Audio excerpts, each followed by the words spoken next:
सेवा कैसे होती है? हाथ से, पैर से, आंख से, कान से, नासिका से। नो नो नो, ये सेवा नहीं है। ये तो आजकल की सर्विस है। आजकल जो बोलते हैं ना सर्विस,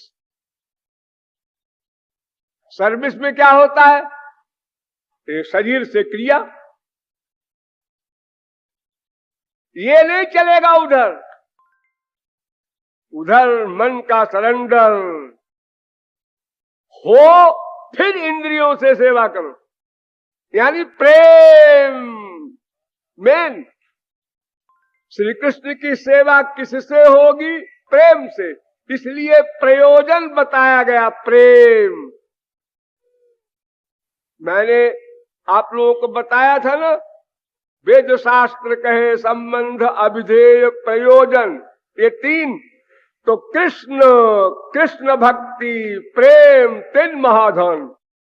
हमारा एम, हमारा प्रयोजन, हमारा उद्देश्य प्रेम है। प्रेम पंचम पुरुषार्थ से प्रेम महाधन, पुरुषार्थ शिरोमणि से प्रेम महाधन। गौरांग महाप्रभु बार बार कहते हैं, धर्म अर्थ काम मोक्ष चार पुरुषार्थ गीता में कहे गए। चार प्रकार के भक्त भी कहे गए, आर्त, जिज्ञासु, अर्थार्थी, ज्ञानी। लेकिन आगे लिखा क्या? वल्लभाचार्य मधुसूदन सरस्वती ज्ञान मार्गी भी लिखते हैं इसके भाष्य में कि चा का मतलब है गोपी प्रेम, यानी पांच हो गए पुरुषार्थ, धर्म, अर्थ, काम, मोक्ष, प्रेम। तो प्रेम क्यों चाहते हैं? इसलिए कि प्रियतम की सेवा होगी, यानी सेवा प्रेम से होती है, हाथ पैर से नहीं। हाथ पैर तो निमित्त है, निमित्त। सगुण साकार की सेवा करना है, हाथ पैर लगेंगे, शरीर लगेगा, लेकिन प्रेम से सेवा होगी। क्यों जी, ये क्या बात है? सेवा तो किसी को खाना खिलाना है, वो चाहे प्रेम से बनावे चाहे लापरवाही से बनावे, खाना स्वादिष्ट बनना चाहिए। हमारी दुनिया में तो ये होता है।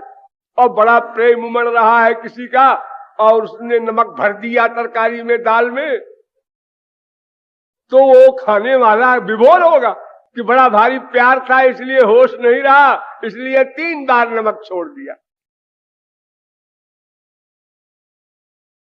तो वो कांड कांड खड़ा कर देगा प्यार करने वाला। ऐसे प्यार करने वाला नहीं चाहिए।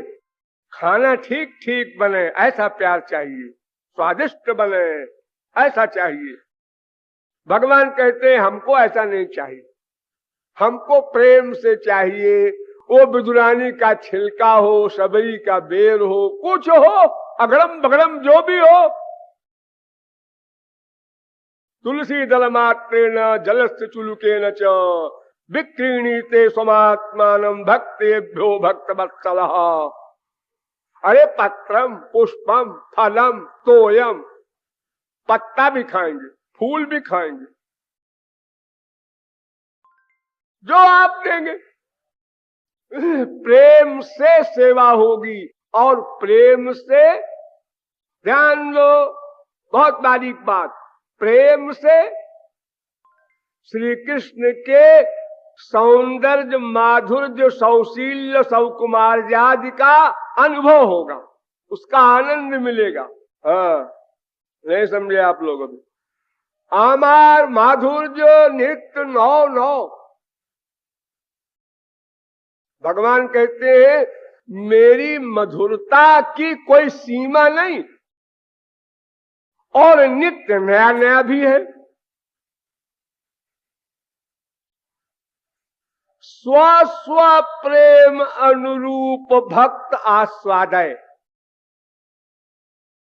देखिए, जितनी लिमिट में हमारा प्रेम होगा उतनी लिमिट का आनंद हमको श्याम सुंदर से मिलेगा। ये साइंस भूलना नहीं कभी। जितनी मात्रा में हमारा प्रेम होगा श्री कृष्ण से, उतनी मात्रा में उनके दर्शन से, स्पर्श से, शब्द श्रवण से, यानी जो चार माधुरी है मेन श्री कृष्ण में, लीला माधुरी, प्रेम माधुरी, रूप माधुरी और मुरली माधुरी। लीला माधुरी, प्रेम माधुरी, रूप माधुरी, मुरली माधुरी, इन चारों में अनंत रस भरा है। और यही चार चीजें श्री कृष्ण में सारे भगवानों से अधिक हैं। बुद्धि लगाओ, भगवान एक ही होता है और मैं बोल रहा हूं सारे भगवानों से नहीं। भगवान के जितने स्वरूप हैं, स्वांश, नारायण है, महाविष्णु है और शंकर जी हैं, राम जी हैं, तमाम जी भगवान के अवतार हुए हैं ना। अवतारा है संख्या, तो ये सारे अवतारों में 60 गुण होते हैं, लेकिन श्री कृष्ण में 64 गुण हैं। तो वो 4 गुण जो एक्स्ट्रा है वो यही है, लीला माधुरी, प्रेम माधुरी, रूप माधुरी, मुरली माधुरी। तो इन चारों का रस आपको आपके प्रेम की मात्रा के अनुसार मिलेगा। आपका प्रेम 4 आने तो इसका रस भी आपको 4 आने, एक का प्रेम 8 आने, उसको उसी मुरली नाद में 8 आने रस मिल रहा है। एक ही आवाज जा रही है, लेकिन स्व स्व प्रेम अनुरूप भक्त आस्वादे। अरे दोहे करे हुड़ा हुड़ी, बाडे मुख नाही मुड़ी। गौरांग महाप्रभु कहते हैं कि होड़ होती है, होड़ प्रेम और श्री कृष्ण के माधुर्य में, वो लीला माधुर्य, प्रेम माधुर्य, रूप माधुर्य, मुरली माधुर्य, चारों को भूलना नहीं। इनमें होड़ होती है। प्रेम बढ़ा तो श्याम सुंदर ने माधुर्य बढ़ा दिया, और प्रेम बढ़ा उन्होंने और माधुर्य बढ़ा दिया। कोई हारता नहीं, ना ही मुड़ी। इन दोनों में कोई हारता नहीं, अनवरत तो रस बढ़ता ही जाता है। तो प्रेम से सेवा होगी, इसलिए हम प्रेम चाहते हैं। ये हमारा पुरुषार्थ है, एम है, लक्ष्य है। सेवा कार्य है, लक्ष्य प्रेम है, और उसका मार्ग केवल भक्ति। यानी हमारा संबंध श्री कृष्ण से, और उस संबंध को पक्का करेगा भक्ति मार्ग, और उससे पुरस्कार मिलेगा प्रेम, और उसका अंतिम लाभ मिलेगा सेवा। उस सेवा का जो आनंद होगा वो अनंत कोटि ब्रह्मानंद से भी आगे है।